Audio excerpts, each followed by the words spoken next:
آپ پہلے جتنا دین کا کام کرنا ہے کرتے رہیے، آپ پوری زندگی جماعتوں میں لگاتے رہیے، پوری زندگی مصلی پر کھڑے ہو کر نمازیں پڑھتے رہیے، پوری زندگی تہجد میں سبق کی ہے، لیکن علماء کی اگر آپ نے ناقدری کی ہے، علماء کا اگر آپ نے پیچھا کیا ہے، آپ کے خاندان میں کوئی عالم پیدا نہیں ہو سکتا، یہ نکل لیجیے بات۔ بلکہ حضرت مولانا حسین احمد مدنی رحمۃ اللہ علیہ نے 17 سال تک آقا نامدار محمد رسول اللہ صلی اللہ علیہ وسلم کے روزے کے پاس بیٹھ کر حدیث پڑھائی ہے۔ جب وہاں سے یہاں ہمارے ملک میں آئے نا تو دیوبند میں آنے کے بعد کچھ بدبو محسوس ہوئی یا علماء کی ناقدری ہو رہی ہے، آپ نے کھلے عام ایک جملہ کہا، میں اللہ کے رسول کے روزے کے پاس 14 سال تک حدیث کا 17 سال تک حدیث کا درس دے کر آیا ہوں، لیکن ایک چیز سیکھ کر آیا ہوا ہوں۔ کہا کیا؟ جو علماء کی ناقدری کرے گا، علماء کی برائی کرے گا، علماء کے اوپر حقارت کی نظریں ڈالے گا، اللہ قبر کے اندر اس کا چہرہ قبلے سے موڑ دے گا۔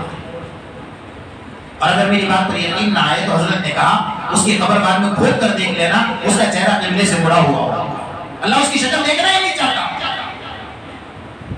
توبہ کر لیجیے۔ ہمارا معاشرہ جو گر رہا ہے، اس امام کے پیچھے ہم نماز پڑھ رہے ہیں، اس کو سب سے زیادہ حقیر سمجھ رہے ہیں۔ کئی مسجد کے علماء نے نمازیں پڑھانا چھوڑ دی،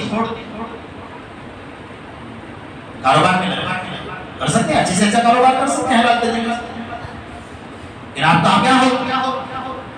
کئی جگہ ہم نے دیکھا ہے کہ نماز جنازہ نہیں ہوتی، ان کی نماز پڑھانے والا کو بغیر نماز جنازہ کے انہیں دفن کیا جاتا ہے، بغیر غسل کے انہیں دفن کیا جاتا ہے، انہیں پتہ ہی نہیں کیسے غسل دیا جائے، کیسے نماز جنازہ پڑھی جائے۔ راجستھان میں علاقے میں گیا تھا، قبرستان میں گیا تو الگ الگ قبریں تھی، کسی پر نشان تھے، کسی پر بغیر نشان۔ میں نے کہا یہ کیا ہے، یہ کیا بتا، میں پہلی بار دیکھ رہا ہوں۔ تو وہاں کے ایک جاننے والے تھے، انہوں نے بتایا کہ جتنے قبر پر نشان ہے نا، کہا کہ یہ بغیر نماز جنازہ کے ہم نے دفن کیے ہوئے ہیں۔ تو نشان کرنے کا مطلب کیا؟ کہا کوئی آپ جیسا آدمی آتا ہے نا تو یہاں کا نماز جنازہ پڑھ کر چلا جاتا ہے۔ اللہ اجازت، آج کے دور کی بات کر رہا ہوں، پرانے زمانے کی بات نہیں کر رہا ہوں میں۔ اللہ پاک ہماری حفاظت فرمائے، ہمارے معاشرے کی حفاظت فرمائے، اور جو دور چل رہا ہے، جو دور آنے والا ہے، اس دور میں اپنے ایمان کی حفاظت کیجیے۔ اس کے علاوہ آپ کے پاس کوئی راستہ نہیں۔ اپنے بچوں کی حفاظت کیجیے، نمازوں کی پابندی کیجیے، قرآن کی تلاوت کیجیے، اپنے گھر کا ماحول ایسا بنائیے کہ روزانہ صبح میں اٹھ کر فجر کی نماز پڑھ کے مستورات کو دعوت دیجیے کہ بے روزانہ آدھا پارہ قرآن کا پڑھیں۔ آپ بھی اشراق سے پہلے گھر میں جا کر قرآن کی تلاوت کیجیے، اشراق تک قرآن کی تلاوت کیجیے۔ اللہ والوں نے یہاں تک لکھا ہے جو صبح اٹھ کر سورج نکلنے سے پہلے جو اللہ کا قرآن دیکھتا ہے، اگر اس کو پڑھنا نہیں آتا تو پڑھنے کی کوشش کرے، اور نہیں آتا تو کم سے کم قرآن کھول کر اپنے آنکھوں سے دیکھے۔ فرمایا قسم خدا کی اس کی موت تک آنکھوں کی بینائی نہیں جا سکتی۔ قرآن کو دیکھنے کی برکت یہ ہے، پڑھنے کی برکت تو بہت ہے، اور قرآن پڑھنے والوں پر بھی محبت کی نظر کیجیے۔ مدرسے میں بچے پڑھتے ہیں چھوٹے چھوٹے، آئیے مدرسے میں 5 منٹ بیٹھیے اور پڑھنے والے بچوں کو محبت کی نظر سے دیکھ کر چلے جائیے، اور دعا کیجیے اللہ یہ چھوٹے چھوٹے بچوں کو میں دیکھ کر جا رہا ہوں، ان کی محبت میرے دل میں عطا فرما، ان کے ذریعے سے قرآن کی محبت میرے دل میں عطا فرما دی۔ دیکھیے آپ کا کاروبار کیسے بڑھے گا، آپ کے دل میں قرآن کی محبت کیسے آئے گی، آپ کے گھر کا ماحول کیسے بنے گا۔ تو یہ سب چیزیں ہیں جو ہمارے معاشرے سے ساری گم ہو چکی ہیں، اس پر کوئی توجہ نہیں۔ بہرحال میں نے جو باتیں کہی ہیں بہت کڑوی بھی کہی، کچھ میٹھی بھی کہی ہے، لیکن میٹھی بھی لے لو کڑوی بھی لے لو، دونوں لے لو، اپنی زندگی میں اتارو اور عمل کرنے کی کوشش کرو گے انشاءاللہ۔ آج کا آخری پروگرام تھا، یوں نہیں کہ زندگی کا آخری پروگرام ہے، یا کہ آپ کی محلے کے ساتھی مسجد کے ذمہ دار کوشش کر رہے ہیں کہ ہمارے محلے کا ماحول بن جائے۔ اور سب سے بڑی خوشی کی بات تو یہ ہوئی کہ عشاء کی نماز کے بعد فوراً پروگرام ہوا۔ یہ بہت اچھی بات ہے، ایسا ماحول ہمیں بنانا چاہیے۔ ٹھیک ہے کہ بازار سے آئیں گے، کھانا کھائیں گے، چائے پیئیں گے، پان کھائیں گے، بولے کہ پہلے کھانا، اس کے بعد چائے، اس کے بعد پان، اس کے بعد بیان۔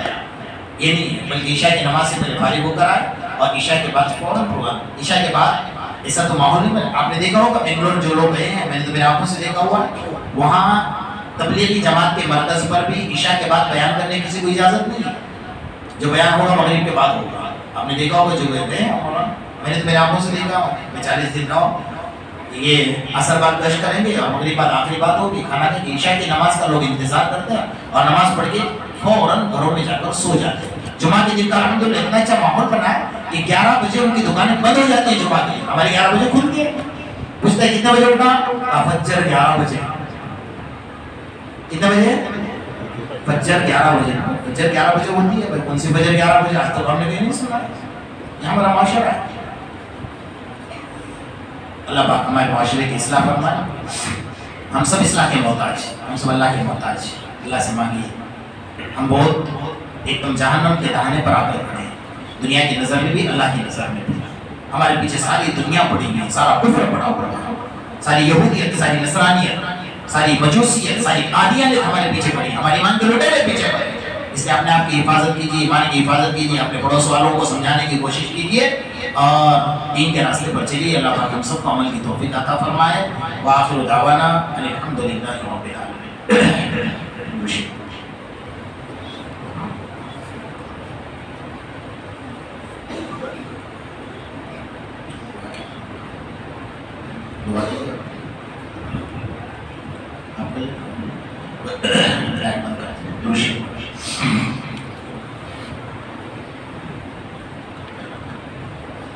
اللہ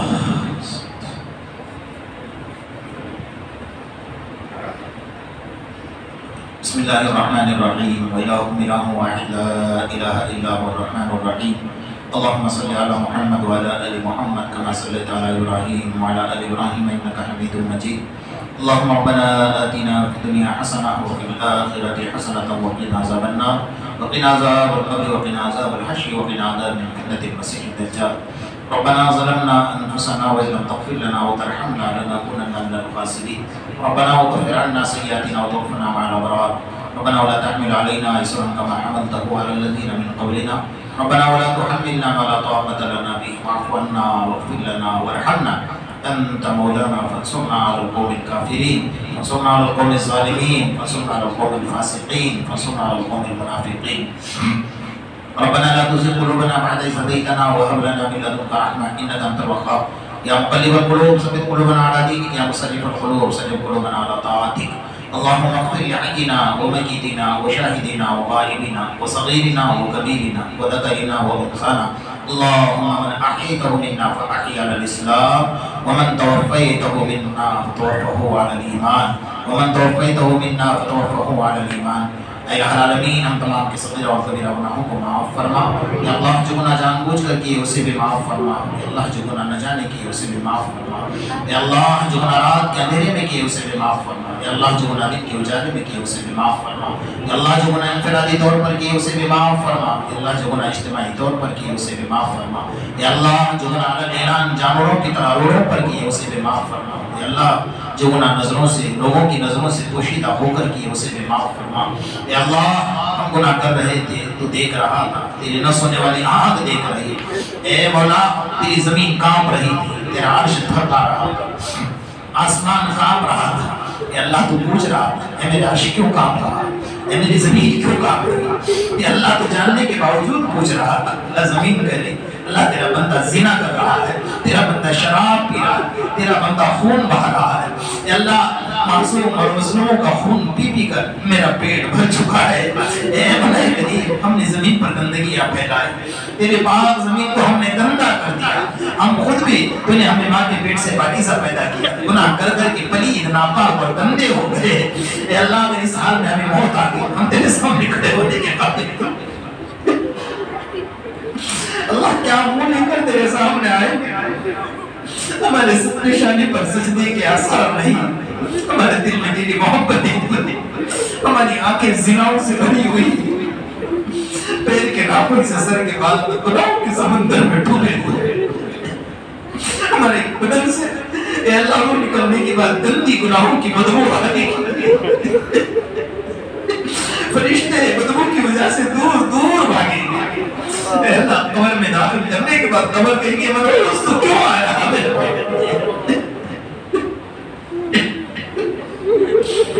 اے اللہ ہم نے کوئی رات کوئی دن کوئی گھڑی ایسی نہیں جس میں تجھے ناراض نہ کیا. اللہ ہم جانتے تو ناراض ہو چکا ہے، اس لیے غیروں کے ہاتھوں سے ہم پٹے جا رہے ہیں، ہماری ماں بہنوں کی عزت لوٹی جا رہی ہے، ہمارے بچے شہید ہو رہے ہیں. اللہ قرآن جلایا جا رہا ہے، ہمارے گناہوں کی نحوست کی وجہ سے یہ سب کچھ ہو رہا ہے. اللہ تیرے قرآن نے کوئی غلطی نہیں کی، تیرے مسجدوں نے کوئی غلطی نہیں کی.